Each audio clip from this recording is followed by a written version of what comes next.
everybody, it's Claire here from Sewn by Claire, and I thought that I would pull you along today with me today whilst we make some little baby shoes.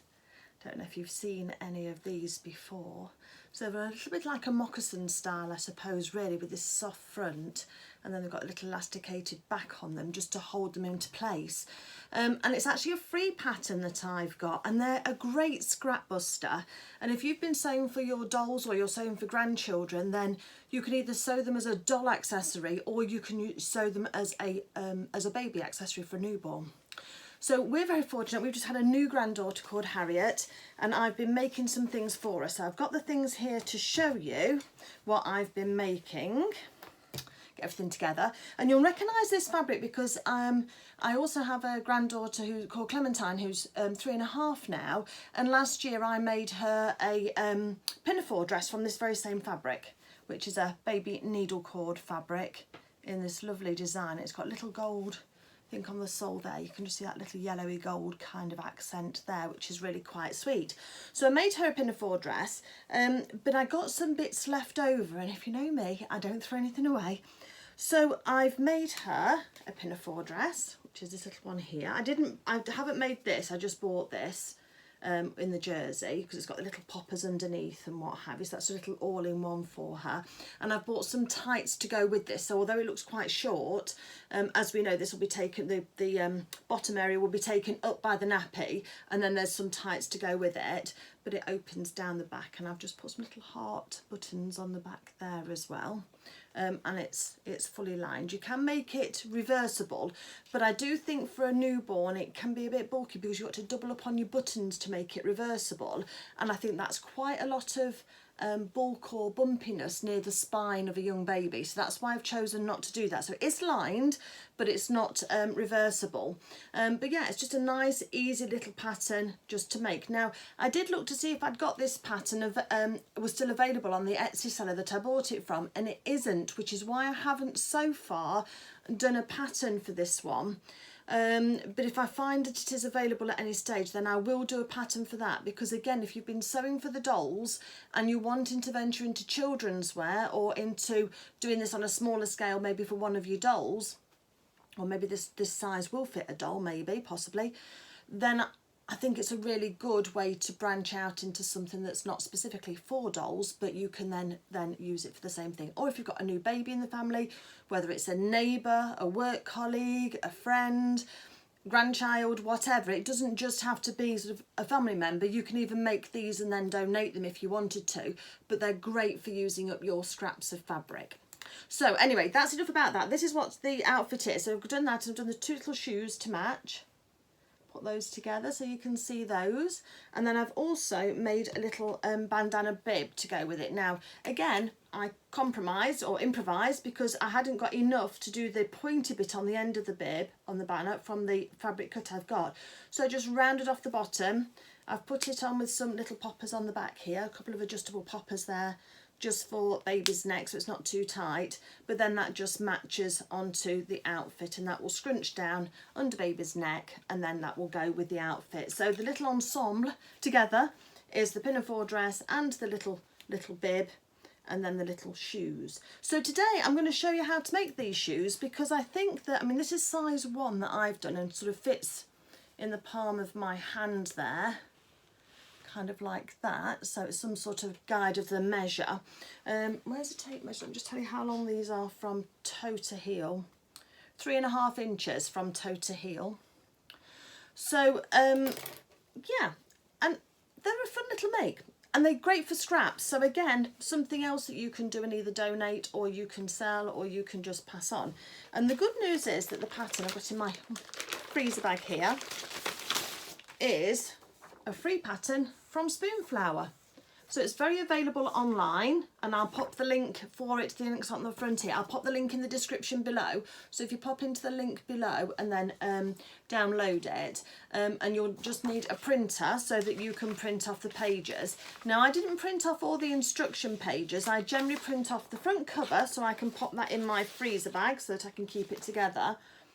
I printed off the supplies that you need in terms of the fabrics, and then I print off the pattern pages, and there's an individual one for each pattern size, and then there's one page with the whole of the patterns all on top of each other, laid on top of each other.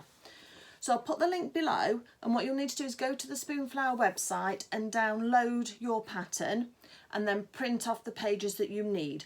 Always make sure that you print off one page first with your test square, and this one needs to be 2 inches by 2 inches, and you just put a measure over the top of the, turning it around for you, put the measure, your tape measure or seam gauge or what have you, over the top of the pattern, and you can see this one's slightly off, look. Can you see it's slightly bigger than the 2 inches? So you can either keep printing and adjusting. So I've got some patterns that I've done at 103% of the actual size, and some I've done at 104%, until you get that test square to measure where it should be. So mine are coming out slightly on the small side because I know that that test square is smaller than the 2 inches. But for you, get it as close as possible, and then you'll be fine. If you're doing it for the doll's sizes, just reduce it down slightly, and then you'll be able to then have the smaller sizes, which then may fit your dolls. So that's a good thing too, isn't it? So once you've got that all sorted out, and then you've got some offcuts of your fabrics, which I've got here, all different sort of bits and bobs that I've got here. And when I'm using my scraps, I try and look at the smallest piece first and use that up fully before I move on to, so I try and use this piece up first before I used up this piece, because this piece, oh, it's a bit creased, sorry about that, but this piece is more usable like that for something else. So again it might work for a bandana bib or something, whereas the smaller pieces and sort of strangely sized pieces, if I can get my shapes out of those, then I will use those first, just as a rule of thumb. You may do the same, you do you. You know exactly how you want to play this.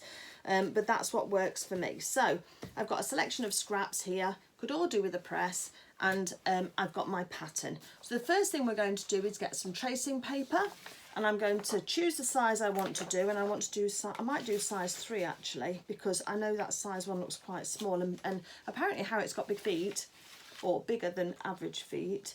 So this is size 1, 0 to 3 months, which is the one I did. So we know it's on the smaller size, so maybe I do this one size 2. The larger the size, the easier it is, the less fiddly it is to sew. So again, another indication.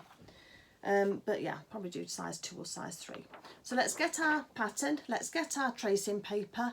I'll turn the camera down and angle it down for you.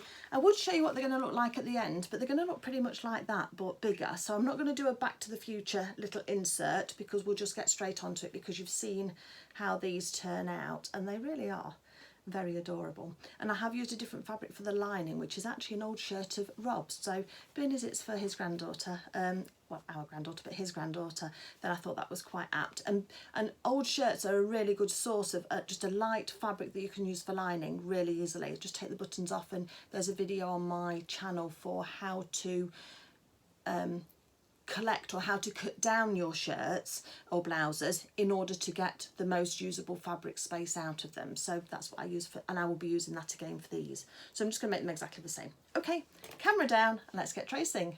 Okay, so apologies for my messy area, but if I stop to tidy up, we're not going to get this video done, and I know that a lot of you have been keen for some videos from me recently. So let's take our paper pattern. I've chosen size 2 in the end. I have just put this over the top so you can see how small the pattern sort of finishes up once you've finished with this. So this was size 1 that I did, and this is size 2 that I'm cutting out now. So you're going to lose 1/4 inch for around the perimeter of this little shoe, just so that you've got a guide. Anyway,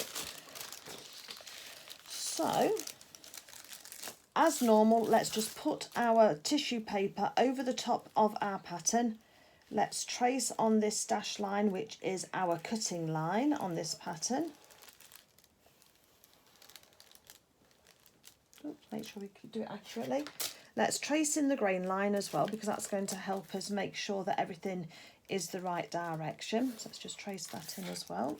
Put the arrows on, and then let's write on this size 2 baby shoe, and we're going to cut 2 in fabric, the outer, cut 2 in lining, and cut 2 in interfacing. I'll talk about interfacing when we get to that, so that's fine. So that's all the markings that I need. Then let's just move on to the next piece, and let's just trace that off in exactly the same way. Make sure we keep to those lines, otherwise we'll be altering it and it won't fit together. It's a bit like a jigsaw puzzle. If you start to put in extra pieces or make a piece extra wide, then you're going to then start to impact on the size of your garment when you've finished. So this piece is the heel, so let's put that on there. Cut to fabric, cut to lining, cut to inter. I put inter on mine, interfacing, and it's the baby shoe, just in case it gets lost inside. So we're just copying those out. I think you can just about see the lines on those, and then I'm going to cut round each of those and have these available to me. So if you want to do the same. Now the only thing is that I found that we've got a little guide here for elastic, see that rectangle there, and it says cut 2 pieces, and that's the size of elastic to use. When I did that for the first shoe, when I had a little trial go, it really did feel like it was pulling in quite tightly. So I actually have doubled the length of that elastic. We can make it smaller, but just as an example, I would suggest that for your length of your elastic, you cut double that size. And I've just used the 1/4 inch, so my elastic fits through the channel just there. So I've just used that little, I think it's 1/4 inch, isn't it? Elastic. Let's just have a look on here. Yeah, it's about 1/4 inch elastic, and I'll show you that in a second or two. But just so that you don't go ahead and cut yours and then it's a bit too tight, because I don't want anything on these shoes that are going to be tight for baby's feet. If you're doing it for a doll and you want it to stay on, then by all means stick to the elastic size shown on here. But for a baby, I certainly would extend it, so I'll be doing twice that size. Okay, I'm going to carry on just copying off my pattern. I'm going to cut it all out, and then I'll meet you back here. Okay, so here's our 3 pieces. We've got our heel, the toe piece and the sole. That's the only 3 pieces we need apart from some elastic. And so what I'm going to do first is working with, as I say, my small, make sure everything doesn't blow away, my smaller pieces of fabric first. So perhaps this one or that one. Let's have a look and see what we can do. So I'm using a needle cord. Now, a needle cord has something called a nap. So when you smooth your hand one way on the fabric, it feels lovely and smooth. When you smooth your hand the other way, it feels rough. So I want to make sure that everything is all going in the same direction. So I'm going to have that smoothness coming down towards me when I actually put my pattern pieces down, and that's going to go from the toe of the foot down to the sole. So I can see that I could fit one piece on there, but I wouldn't then try and fit another piece in here, because that nap of that direction of the fabric and the lines on it would go the wrong way. However, if I had a quilting cotton and it was all the same, it was had got no nap, it was just like for quilting or for dressmaking, then you could choose, if you wanted to cut all of your pieces one way or the other. But when you've got a grain line, which is this line here with a double-edged arrow, try if you can and get all of your pieces the same direction. So for example, this one's got a grain line running north to south, and this one's got one running north to south that way. So I wouldn't have one piece on that way and then the other turn so that the grain line was going east to west, if I could avoid it. Again, this is just a baby shoe, and so if they're not going to be in it for that long, and so if that's the only way you can make it fit, then you can go with it. But certainly on needle cord, you're going to notice that difference if you're not careful. So again, let's just check which way this is all going. That's going that way. So let's turn that around so it's easier to draw on or to cut out. And the same with that one, that's all going down. So let's have a look. So I can probably get 2 heels out of this piece. But again, I'm going to need to do them singularly and put one on top of the other. So let's do that out of that piece there. I've then got, that's not wide enough for there, but it might fit, no, it won't fit one of those in, but it will fit a sole on, so I can get a sole out of this piece. And again, if you've got a fat quarter, just use a fat quarter. You don't need to be juggling around like I am, but I'm again just trying to show you how you can use your scraps up. And again, I could probably put that one right inside there to use up that triangular piece, which leaves a bit more of a square piece here.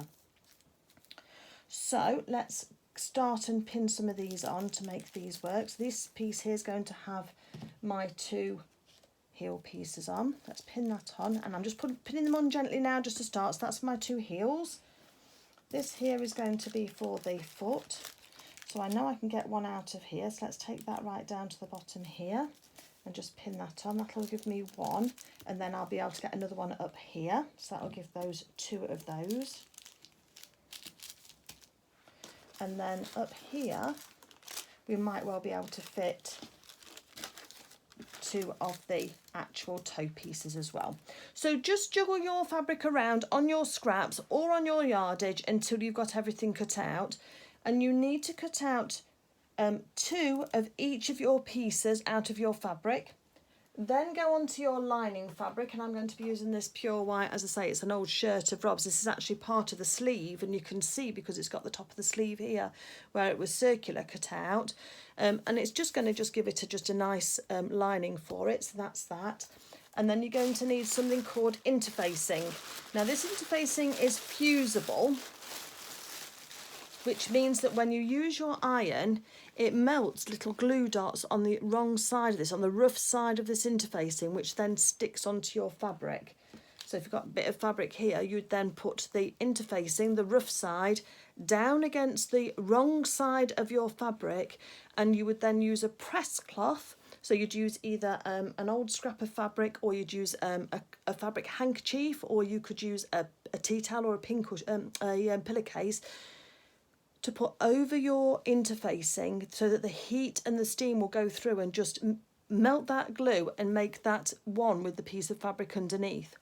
The reason you need a press cloth is because this is polyester, and this will melt really easily, much more easily than your fabric, and therefore if you don't use a press cloth and you put your iron straight onto this, all of your interfacing will just glue onto the bottom of your iron and stick like concrete, and then you'll have a bit of a problem on your hands, because then you've got to go and clean your iron.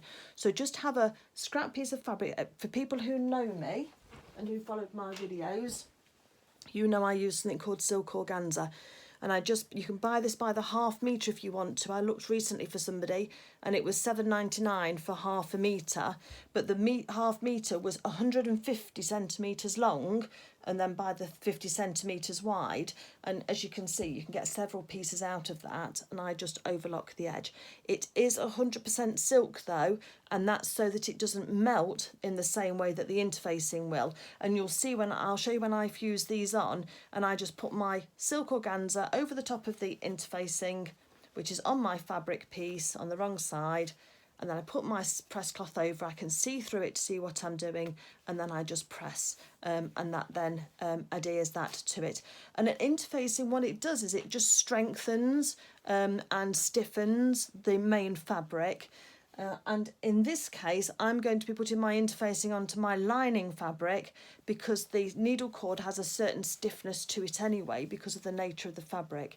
But if I was using quilting cotton, then I would interface directly onto my outer of my quilting cotton to give it a smoother look. But as you can see on the ones that we've got, that needle cord is standing up on its own anyway and not causing any problems, so it looks quite nice and soft as it is. So the interfacing has gone on the lining on those shoes too, but for you, you can choose which you're going to use depending on your fabrics. So for this stage now, using your pattern, cut out 2 copies of the pattern in your top fabric, 2 in your lining fabric, and 2 in your interfacing, and then I'll meet you back here, and then we'll start pressing, and then we'll start prepping.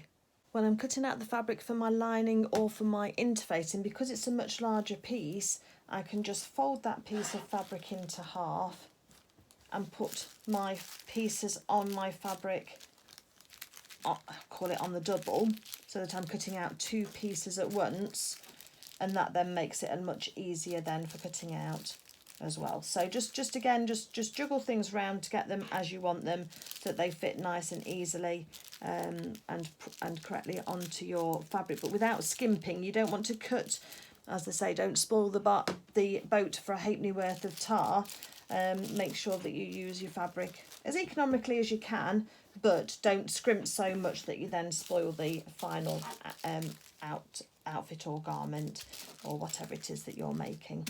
Okay, so let me just carry on cutting out these out now, and as you can see it's much easier to place these when you've got a whole piece of fabric, and then I'll just pin those on and cut those out, and because this fabric is double we'll get two at the same time, which is great, and I'll do the same with my interfacing. Okay, so we've got all of our pieces all cut out here. I've got my ironing mat and my little mini iron here ready to go, and I've got my press cloth. So what we're going to do now is just take these feet first, and let's just make sure we've got the right side. We want to put the interfacing onto the wrong side, so that's that side of our fabric. Let's make sure this one too is the right side, so they can just go on there. I'm just going to lie my interfacing on top, making sure that it's in the right direction. This one's a little bit scrunched up, obviously yours might be a bit more pristine than mine. Lay that on top. I don't worry too much if it's overlapping slightly. Then I'm going to cover over with my press cloth, and the idea is that I can see now if anything that gets shifted or moved, and then using a pressing motion rather than a smoothing and an ironing motion, I'm just going to use the heat of the iron to press the interfacing onto those fabric pieces of the lining. Obviously if you're using a quilting cotton, then you could be pressing this onto your outer fabric. That's your choice to make, and you could try making a pair in each way and just to see which way you prefer and which is easiest to work with. Okay, so that's those done.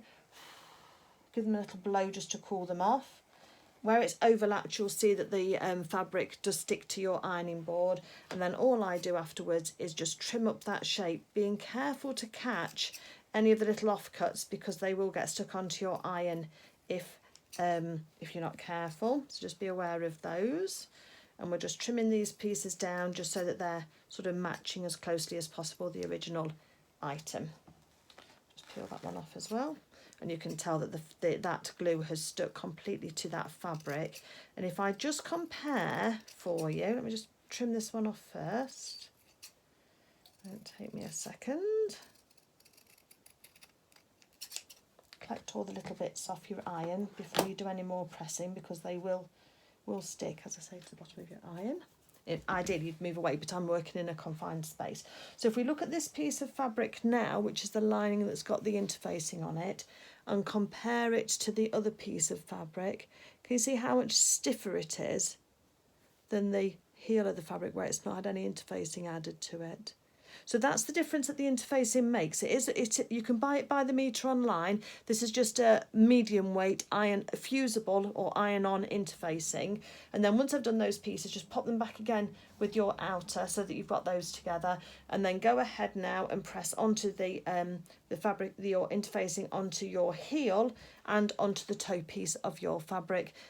Of your lining fabric, and then we'll meet back here. Okay, so already we've reduced down the number of pieces we've got because we've lost some of the interfacing now, because that's now part of our lining fabric, so that's all done. So the first thing, so we're now going to choose our thread. Now I'm going to choose one that coordinates with my lining so I don't need to keep switching over. So I'm going to use just a white thread, and that will still look nice. But choose a thread that's going to match your lining colour and your outer together, and you might not mind having a contrast, or you may prefer to have something that blends. That's your choice. So choose your thread, and then the first thing that we're going to do is we're going to just put these other bits away, and we're going to work with the two heel pieces first. Now just note which side I've got this up. This longer, wider side here is upwards. Then these sides come in at an angle to a shorter edge along the bottom here. So this top edge here is the longer edge, is where we're going to be working. And I've got my right side up on my fabrics, and I'm going to put my lining right side down onto the other piece of heel. And then once you've got that, you can pop in a couple of pins just to hold that in place. Oops, a bent pin, we don't want to use that one if I can help it. And I'm going to do both at the same time. So again, on the other one, I'm going to pop that over so that the right sides are together, and I'm going to sew along this long edge at the top. So that's where I'm putting my pins, and you can see mine slightly off on the fabric slightly. Just match them up as best as you can. But we can always trim that off later. As long as it's smooth enough, it'll be fine. It'll just be the difference in my cutting out wasn't quite as accurate as I might have liked. And then, so again, working on this top edge here, we're going to take the sewing machine, we're going to sew 1/4 of an inch down the back of this long side here on both of those together. So let me get my machine ready, and that's what we'll be doing. So I've got my machine set up with my white thread in the top and in the bobbin. I'm also using a Schmetz Microtex needle. I think this is a 70 or an 80, but either of those sizes is fine for the fabric that we're sewing. It's got a nice sharp point on it, and they are my favourite brand of needles to use. But any universal needle or needle just for ordinary stitching, a lot of it's ordinary stitching, for a firm woven fabric is fine, so that would be great. So I'm just going to match this up now. I've got some markings on my presser foot here that I can use, and I'm just going to sew it 1/4 of an inch seam allowance, and I've got a 2.2 stitch length. So let's start off a bit, hold on to our threads, a couple of stitches in place just to hold that together for us, and then needling our work so that we can sew around this. So I use the buttons to put my needle into my fabric, and then we're going to sew around this curved edge, making sure we keep the curve and that we don't stop, don't flatten that out. And now I don't sew over my needles, and then we're just going to reverse at the end. You can tell I've not filmed for a while, can't you? My apologies. And then again, we're going to go straight onto this next one, so lift up the presser foot and then go straight onto the next one. Just reverse at the start again. Stop for your pins with your needle and your work so you don't shift it, and then that 1/4 of an inch across the top here. Stopping for that last pin, and then coming off the edge and just reversing at the end. Pull out. Let's take our threads off, and I always trim my threads as I'm going so that we don't have a big nest to trim when we come back. And then the other thing that I'm going to do is I'm going to use my pinking shears, which have these triangular blades to them. Hopefully you can see that, because this is a curved edge. So I'm going to just trim back this seam allowance now with this curved edge scissor. Hopefully you can see there's zigzags cut into that, and that will just take away some of the bulk of the fabric on that seam and just allow it to lie flat. If you've not got pinking shears, then what you'll do is you will just cut with scissors or snips. You'll just cut a few triangles out going up to but not through your stitches. See, just like that one, and that'll just help that back seam just lie nice and flat for you. Clipping your seams is a good habit to get into, and pinking shears make a nice present for yourself or a nice birthday present. And then regardless which one you've used, you're then going to fold this back. Just stretch the seam out with your fingers so that that's got a nice edge to it, and then fold it back on itself, and you can just finger press this. If you've got your iron handy, or you're making these to sell, you might want to use the iron just to press this together at the moment, but I found that just using my fingers on these is enough, and this is a nice thick fabric. And again on the other one, and there's no difference to whether you've used the pinking shears or done those little triangles out of the snips out onto the finished heel.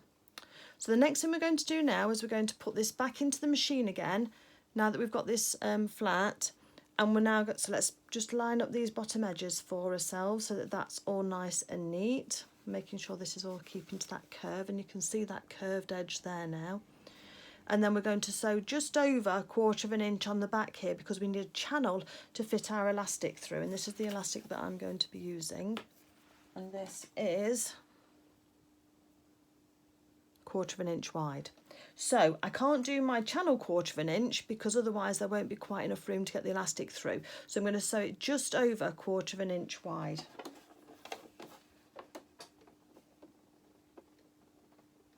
So pop that under the machine. I'm just going to move my needle across to the right slightly just to take up some of that excess. Think about there, making sure everything's all nice and flat. You can pin this if you want to, and then I'm just going to do a continuous row of stitching, just following that curve. And then on the second one, let's feed that straight in as well, so you're making the two at the same time. Edge of my presser foot,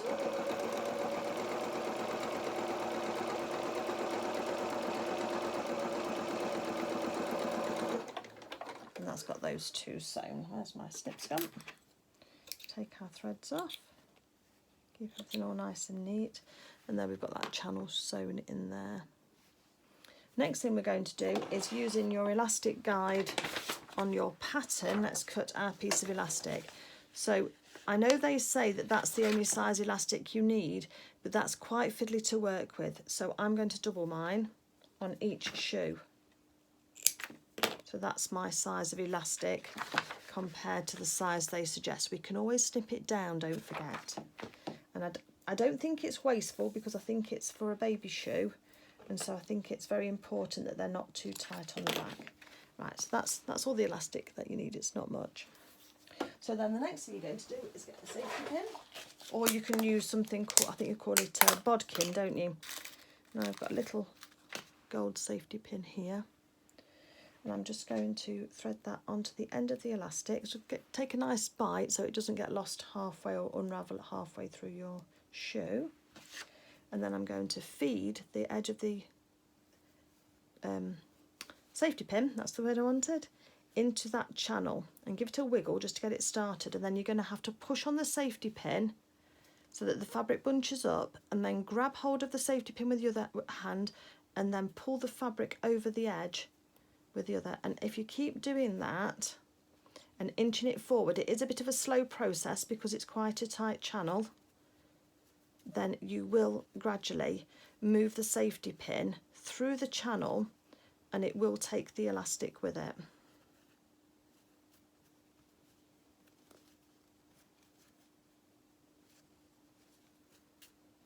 When you start to see your elastic get towards the end, keep an eye on it because you don't want it to disappear completely. Because otherwise you're going to have to start again and do the whole process again because you'll have lost it. So when you've got about 1/4 inch over the edge, what I would do now is just put that in the sewing machine and just put a couple of stitches just in the seam allowance on the edge.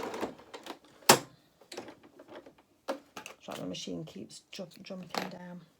So I've just put a couple of stitches on the end there to hold that elastic against the lining so it's held taut. Now I can continue with threading my elastic through, and you can see it starting to gather up now.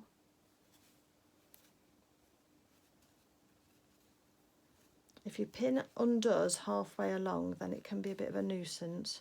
Try and redo your pin if it does that, sort of if the point of the pin comes out. Then pull it down towards the back end, and then eventually it'll just come through. And that to me is a nice amount to gather on the back of that shoe there. And as I say, that's double the elastic, so you can imagine how tight that would look if you'd only used half the amount of elastic. So carefully take your pin off the end, holding onto your elastic so it doesn't pull through, and then just do the same thing again on this side. Just put a few stitches through the elastic and that channel just to hold it in place for you, because that means nothing's going to disappear. And I'm keeping that elastic proud at the moment. We can snip it off later. And there we've got our little heel done for our shoe. Okay, so repeat this same process with the other one, and then we'll carry on with the next section because that bit's done. Oh, I'll tell you what we do, I have found useful. Let's just run a row of stitches along this edge here just to hold that lining and that outer together, so then it becomes like one. So before you finish with that, it's a few days since I made the first pair, so it's just remembering what I actually did. So it's just like a basting stitch. You can baste it by hand if you want to, but it's much quicker by the machine. And then when you finish, just get those edges to be the same all the way along, because you're going to be sewing using that as a guide. Okay, so I've got a little row of stitches just along there just to hold those two edges together. Oops, it's whites out on the front, doesn't it? And then we've got that elastic in the back there. Okay, so then once you've done that, let me get rid of my bits. You can move on to the next one. I'll do that later. We're going to move on to the toe piece. So there's our piece of our outer with the curve down and the straight edge across the top. This bit here, which is your bit of where your elastic is sticking out, is going to go against the top edge here. Now when I first did these, I wanted to be putting it against the curved edge, but that's wrong. You want to be putting the very edge of cut edge of your heel against this corner here. Let's put a pin in there to hold that still for us. And then the elastic bit there is just going to sit flat, and that's going to sit flat against this flat edge of the shoe here. So we can put another pin just towards there. Just do one side at a time, okay? Then you're going to take your lining fabric and you're going to match it exactly the same as the toe piece on the bottom, with your flat piece on the top and your curved piece on the bottom. So sight that corner again together, and now just move your pin so it goes through all three pieces. So your heel bit, the bit with the elastic in, is sandwiched in between the two toe pieces. Hopefully that makes sense. Just wind it back the video if you need to look again. Careful not to stab yourself. And then we're going to sew now towards the middle. So we're going to start at this edge here, 1/4 of an inch in, and we're going to sew along. We know that our elastic is showing, and that's good because that means it's not disappeared back inside the heel. So I'll just move this out of the way for a moment. I'll be needing that later. For my other side. Getting in a mess. Right, so let's do that 1/4 of an inch again. And I measure up against there, don't I? That's it, okay. So let's do a couple of stitches forward, and we are going to reverse back at the start of this one now. And then we're going to put our needle in our work once we've done a few stitches in, and then we're going to take the first pin out. Make sure everything's all lined up nicely and straight, as best as you can, and then we're going to carry on now towards the lining, towards that elastic piece. Just go slow because it's quite bulky. Let's just reverse stitch where that lining is, because that's where the most pressure is going to be, and then we're going to sew towards the middle. And then we're going to take our needle up and take it out. So I've only sewn halfway across at the moment, and this is the best way I found of doing it. So if I fold that back, you can see the two toe pieces. Here's the main fabric and here's the lining, and there's that elastic bit in the centre here. It's not on the outer edge. The outer edge is the raw edge, and then we've got the elastic, but that little side there is now caught in between those two toe pieces. Okay, so it's starting to come together. What we need to do now is let's just work with our outer fabric first, and we've got the other side where the elastic is poking out. We're now going to twist this round, and we're going to match that raw edge against the raw edge there, and then the elastic has to be across the straight edge. I hope this is all making sense when you can see it. So pin through there first, and everything's going to want to scrunch up on you. Look how it's all scrunching up on me, but that's okay. That's just the elastic sort of doing its job, really. Let's put a pin just in there to hold that together. Now we've got that smooth, let's put the lining toe piece over the top so your elastic is sandwiched in between, and let's match up that same corner at the end of the straight edge with the corner there, and then your pins are going to go through all sections at the same time, all 3 layers. There's 4 layers there really, but you know what I mean. The heel, the toe piece, and then the lining. And then what we're going to do now is we are going to just straighten this out a bit so we can get back to where we finished off last time. I finished off about there. I'm going to straighten this out under my machine as best as I can do, and I'm going to just start a few stitches back so that it almost doesn't need a knot, and then carry on and go over the elastic and then finish off here. So everything's kind of curling up on me, but if you've been sewing dolls with me, then you know how this happens sometimes, but trust the process. So let's line that up, and we can see through the little presser foot to make sure that everything's all lined up straight. Let's do a few stitches. You can go back if you want to and reverse. And let's put a needle in our work so that it'll hold it steady for us. And then we're going to straighten this out as we come towards it. Make sure everything's lying flat for you.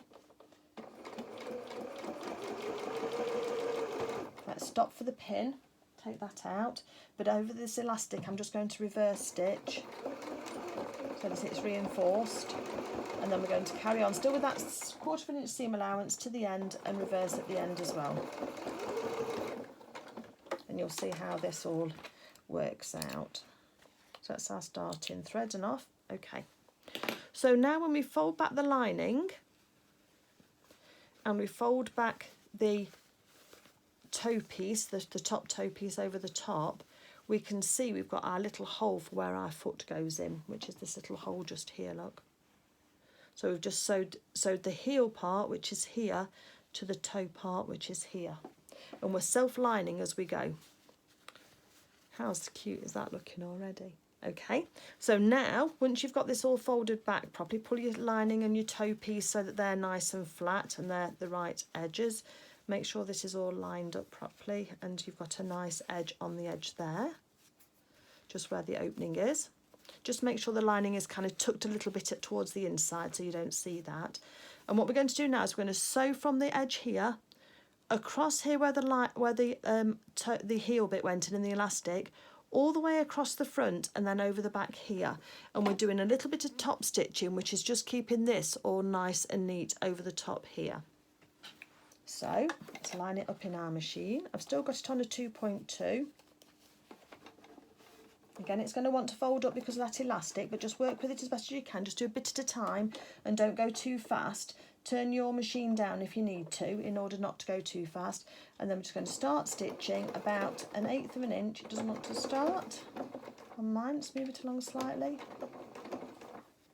Pull on the threads at the back. It's not getting a bit caught, isn't it? So pull on the threads at the back just to encourage it through, and there it goes. So that's going over the front. Try and keep this top stitching as even as possible. Have your needle in your work if you need to just readjust anything, and then you can pull it straight on the inch that you're working in front of you. And we're going to go right off the edge there. Take our threads off. Just watch out for it catching on that when you're first starting. And there we go, there we've got our upper of our shoe. Pretty much done. The last thing I want to do, we've sewn around the back here. I'm just going to put a row of stitching around the front here to hold this top and the lining together just on the edge here. So let's just do that.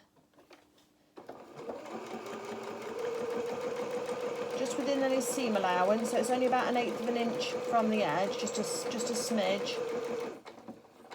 Needle in the work if I want to change direction. Just make sure you're catching all of the layers.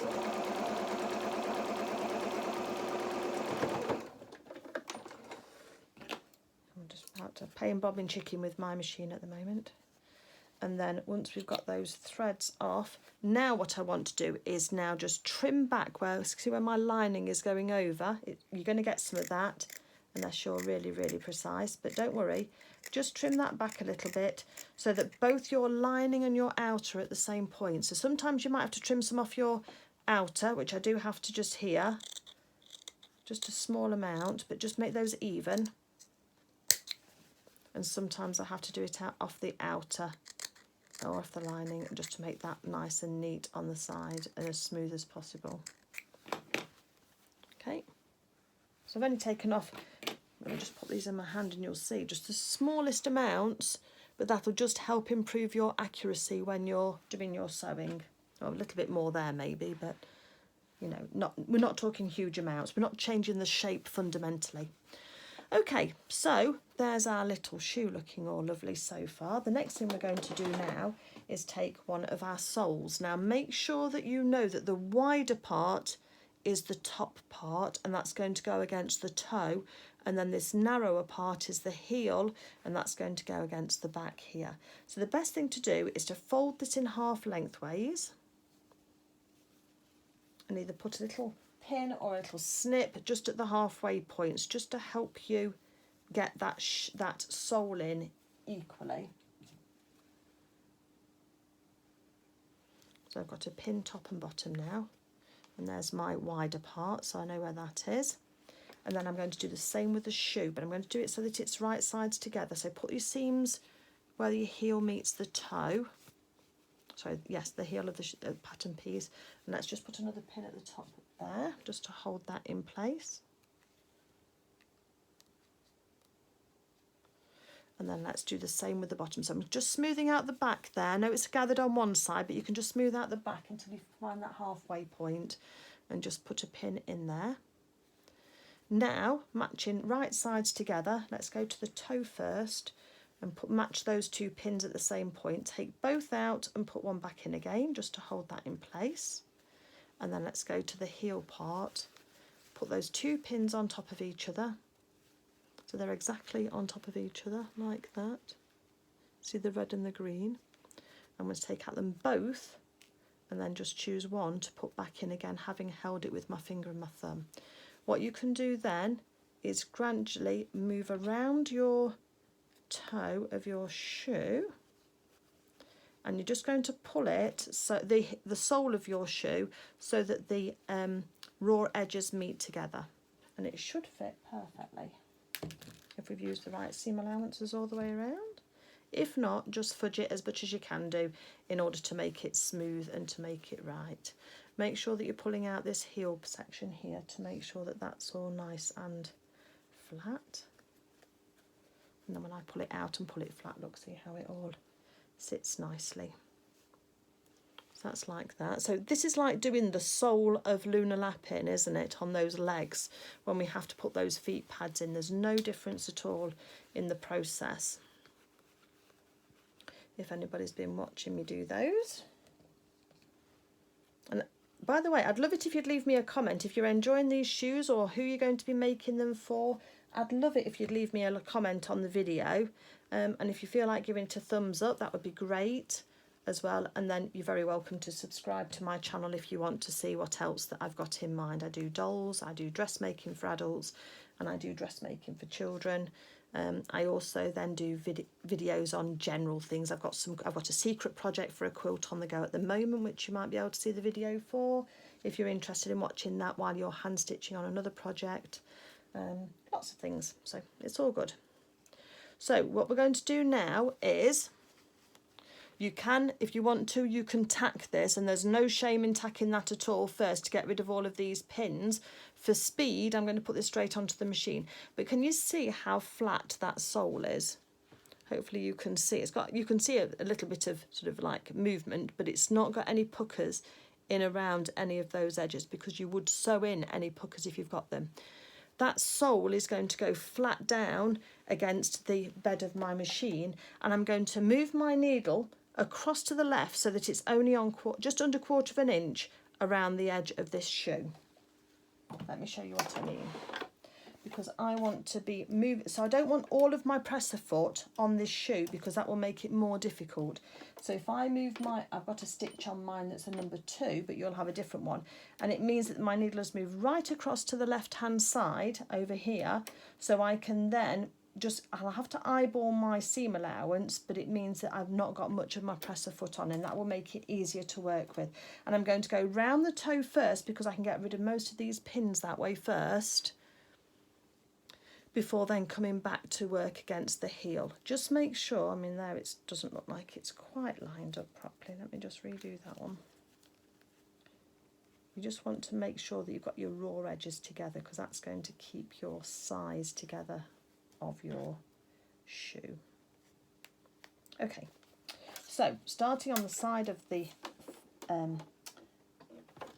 side here of the toe part, let's move that out of the way, and let's just do a tacking stitch around. Now I'm just doing it less than 1/4 of an inch and putting my needle in the work so I can take out the pins as I get to them. Don't take them out too soon, because you will then allow the fabric underneath that you're trying to hold in place to flick back in underneath. And I'm just gradually just putting some pressure on the shoe here, and the feed dogs are moving that piece of fabric around for me very nicely.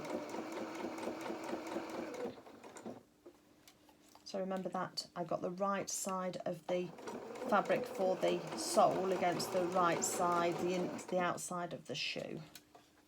Just making sure everything's in place. All staying nicely. And if you need to, you can leave your needle in the work and lift up your presser foot and move your fabric with your needle anchoring that fabric down for you, so you're never going to lose your place. Oops, pin's just disappeared. Let's take our time around this heel part. We're not going to benefit from rushing. If you rush too much, you'll just end up unpicking. Let's just take that nice and steady. Pin out. We're trying not to get any puckers in the bottom of this shoe if we can help it. That would be the best way of doing it. And I'm going to move some of this heel out of the way, look, so that I've got a nice smooth journey around the front here.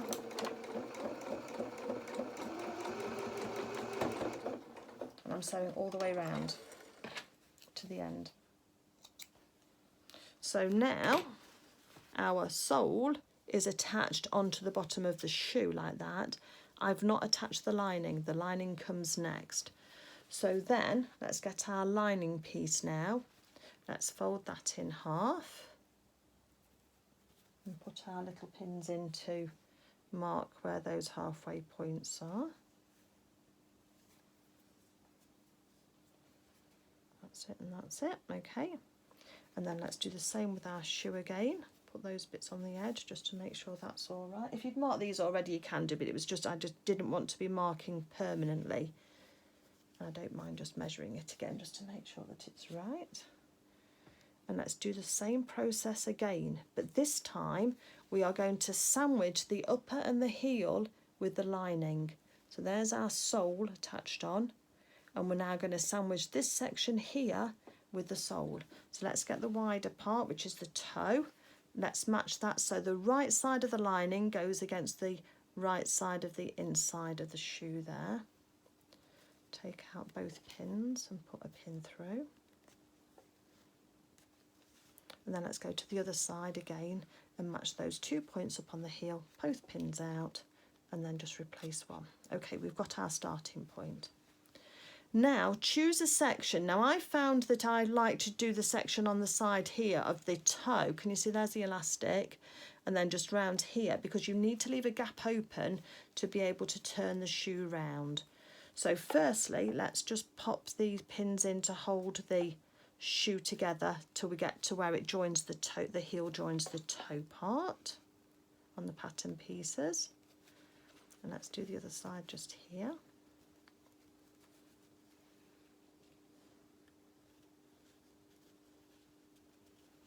Just pulling that out so that's right. And then the next bit, I'm going to do all of one side of the curved edge up to the pin.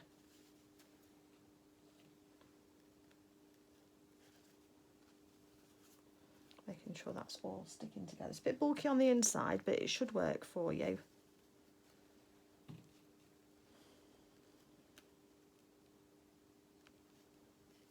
And then on this side, I'm going to ignore the curved section. So I'm going to, well, I'm not going to ignore it. I'm going to pin that down on the top of the curve to hold that in place. But then I'm going to come just past where I stopped, where it joined, and I'm going to leave this section here just open. Can you see I'm going to leave a finger width in there open in order to turn it through. Maybe just a bit more. That's probably just about over 1 inch, isn't it, if you want a measurement. So it's about 1.5 inches I'm leaving open, and we'll hand sew that afterwards. So if I show you how this looks, it's a bit like a shoe sandwich. There's our outer, the sole outer, and here's the sole lining, and then everything else, all of this bit here, the top and then the heel bit is all sandwiched inside. So we're going to start at one of the pins where we've got to choose where we're leaving our gap first, and then we're then going to start sewing round, and I've got this pin here, I'm going to stop there. So I'm going to start stitching in reverse at this point here where I'm going to start. I'm going to go all the way around the edge, 3/4 of the way round, and then here I'm going to double stitch again, just reverse stitch just to stop it, and I'm leaving this section here open. That's so that we can turn it. And I want to just go slightly more generous on my seam allowance than I did before, so probably a full 1/4 inch now rather than the just under 1/4 inch that I did before, because we want to incorporate that stitching we did before. So start stitching and put your needle in your work so that you can then move your hands. Again, if you want to tack this first, please do so, especially if you're a beginner or it's a child sewing, because you will prick yourself with your needles or the pins otherwise. I've been doing this a long time, so it doesn't bother me so much, but it might do for you. Anything to improve your confidence is good. Let's take the pins out. For me, I'm just trying to do it fairly quickly for the video, because my videos tend to be quite long anyway. But I do like to go into the detail for you. Let's just sew this all the way around.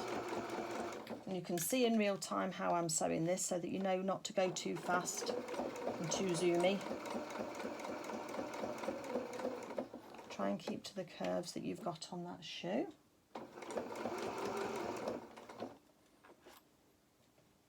Don't take your pins out too early, but don't let them get in your way too much. Just changing direction by just lifting up my presser foot to move in direction with my needle in the work. And then just keep sewing round. And by work, I just mean your fabric, the piece that you're working on. And then flatten this out so that we know that's nice and flat going up to the top here. So we're trying to keep that all nice and straight. And then we're going to just a little bit more. And then we're going to now reverse. Let's take it out of our work. You can hear my rattle, death rattle on my machine going from my bobbin. And that's what that looks like. So we've just got a double stitching holding the sole on now, the first time we went around, now the second, and there's the stitching holding on the top of the sole lining. So we've got our hole here. So now you're going to, let me just, if you've got any pinking shears, just gently take off a little bit of this bulk. Just trim this seam allowance down slightly. Again, I'm not taking off much, just a little bit, just to reduce that bulk in that area. And they do say that if you've got if your child is toddling or learning how to walk, if you use a fabric that's got a non-slip bottom to it, a little bit of plastic vinyl or something like that you've got, then it can mean that they don't then slip on any hardwood surfaces or hard floors. So I've just trimmed that off just very slightly, not much at all. And now I'm going to reach inside. And I'm kind of pushing rather than pulling if I can, and get the inside of this shoe out.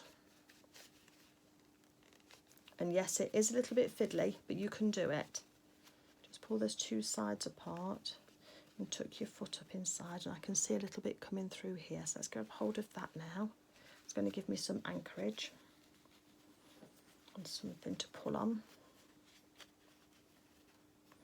Can use a knitting needle, the blunt end of a knitting needle, not the pointy end, in order to push this through if you want to, but hopefully I can show you that you can just, with a little bit of patience and a little bit of encouragement, it's going to come through. And that's why I also think it's worth just putting your interfacing on your lining, because your lining is the one that's going to rip or distort more so than the outer fabric. Okay, there we go. So now let's just pull this into place, put our fingers inside, just so that we've got that together. We've got our little opening just here. And what I'm going to do now is just sort of fold that over on the, so it's on the seam allowance that we've used before, so it's going to make it nice and smooth on the edge, and then tuck in the seam allowance on the section that's open on the lining. And that's going to give us this nice kind of neat inside. Let's get a needle and some thread.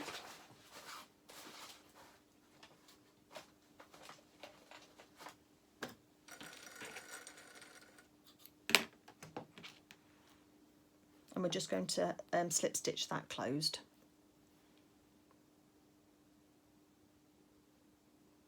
Thread my needle. You can have your thread double or single, it doesn't matter. Quarter's not on the end there, just to keep that going. Let's bury our knot on the inside, so we've nothing in these shoes then to annoy any little baby feet. And then just tuck the end of the thread inside. And then we're going to just very carefully just do either a little slip stitch or a little ladder stitch to sew this edge down. And you're trying not to put your stitches to go through to the outside edge of your fabric, because you don't want these stitches to show on the outside, you just want them to stay on the inside, but just to hold this through. Now these holes have to be small enough, your stitches have to be small enough that no little toes are going to get caught in these stitches and therefore cause a bit of a risk to the, or discomfort. So make sure you pull those stitches nice and tight and that they're nice and small as well, so you can see that gap closing up.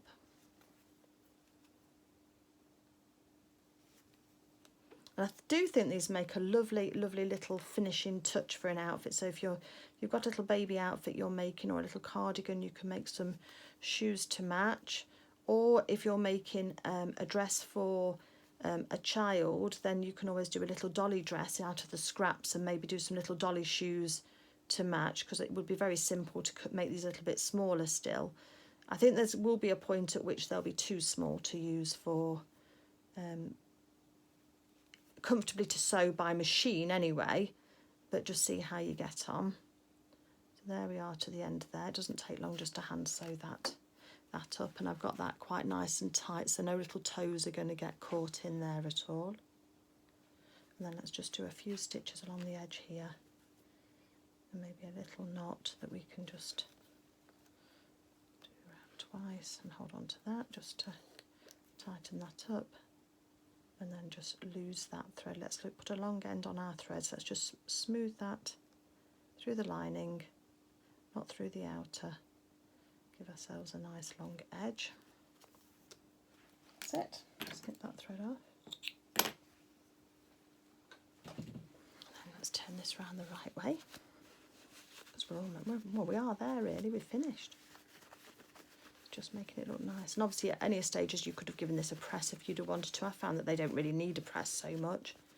But then there's our little shoe, lovely edge there, all nicely sewn, and no sort of like seams at all that are going to impact. So that's our little shoe just there. And I do think, I mean, don't forget that's double the amount of elastic on the back there. And I do think that's worth changing, because you wouldn't want anything to be tight on the back of that shoe. And they are slightly bigger than the first ones I did, look, just slightly. So this is size 2, that's size 1, I think. So that's fine. Okay, let me finish the other one and I'll meet you back here for a wrap up. Okay, so we've got our shoes finished here, and there's a difference between, this is the size 1s that I made before, and then these are the size 2 that I've made with you today. But what I just wanted to talk to you about was embellishing these, because whilst they're great as they are, and obviously they let your fabric shine, then if you wanted to, so like on the back of the pinafore dress here, I've got the little heart buttons, if you can see those there. Then I mean, this is a slightly bigger heart, but you could sew a little heart on the front of your shoe there in order just to embellish, in order to embellish that if you wanted to, and just tie it into your overall outfit. That could look quite cute. I've got a pin in it because it's not wanting to sit still at the moment. Just for now, just so it gives you an idea. So you could have a little heart on the front there if you wanted to. You could put embroidered little faces on there if you wanted to as well, a little cat's face, little dog's face, whatever. You can also buy things like the little, I know this is the wrong colour, but you can also get the little fabric ribbons that look very pretty on there as well. Or there's a slightly smaller one as well, which can look really sweet. Or even just a bow if you wanted to. So there's lots of different options for embellishing these, should you wish, and obviously taking it further. The basic construction is the same, and just be aware of anything going too far to the edge before you've sewn it together. And if you want your ends to be tidied inside, you're going to have to decorate this before you construct your shoe. But all quite nice and easy. I mean, you could even put a little bow on the back of them, couldn't you, as well? Or, you know, there's all sorts of things that you could do to embellish these. But for now, we've got 2 pairs now, but it depends on size of Harriet's feet when she gets these. But I certainly would recommend that you have that double length elastic. I certainly wouldn't want that any tighter for a little baby. And as I say, I just doubled the amount that they said to use. So yeah, let me turn the camera around and we'll have a little chat and yeah. Okay, so we've got our little outfit finished, which I'd already done anyway, and we've got now the little shoes that match onto there. I have also got some plans in mind for doing some bib videos for like the bandana bibs, and I've also got one for a scalloped edge one as well, which is really quite sweet, and also a frill edged one. But also you can leave those off and you can have them just plain, and then just use your decorative quilting cotton fabrics that you've got in order to make those sing. So it can be for boy or girl or gender neutral, whatever you want to be making. So those will be coming soon, but for now I just want to say thank you very much for watching for our little cute little shoes. I hope that's demystified the pattern by Spoonflower, which is that free pattern that I've used for these. And as I say, if you want the link for that pattern, and they go up to, what size do they go? From 0 to 15 months it says they go up to, which is really where they start toddling, just sort of after toddling. So they're not, but you could size them up if your baby didn't fit the largest size. Just have a look at the difference between the sizes and then just increase that size, and you can go to whatever size you want just to make them nice and comfy. But yeah, I hope seeing them made has made them look nice and easy for you to do, and certainly if you've been sewing your dolls, these are well within your capabilities of being able to sew, because I know if you've done those, then you can do these quite easily.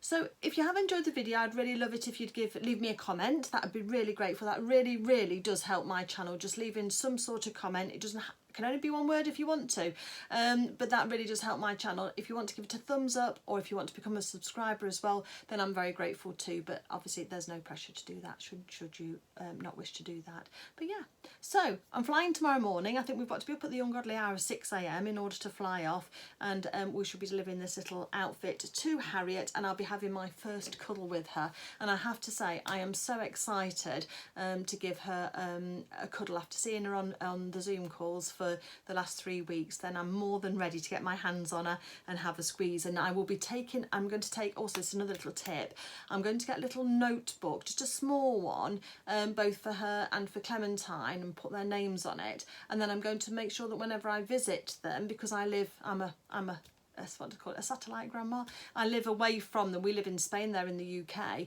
so I don't see them very often. But each time I see them, I'm going to note down the date, and I'm going to measure them as well for any outfits, so therefore I've got the most current measurements each time I want to make something. So for now I don't know the length of Harriet's foot from toe to heel, so that's why we've got the 2 sizes now, just in case. You can see the difference in those sizes, just in case. But also for Clementine, if I want to make, I've got some lovely fabric to make her a little skirt, and then I need to know her waist measurement and the measurement from waist to her knee, in order to get that length right for her, so it's not going to be tripping her up when she's playing. So that's all to come. But anyway, for now, from me to you, I hope you've enjoyed the video. I hope you're going to give them a go. Definitely a lovely way to use up your scrap fabrics as well, and I hope by showing you step by step that you think that they're within your capabilities and that you really enjoy making them, whether it's for a dolly, for a teddy, for a pet, who knows, or for a child in your neighbourhood, or just to donate because you want to. Then really good reasons for using up those scraps to something really useful. Okay, lots of love to you all, take care, and I'll see you soon. Bye.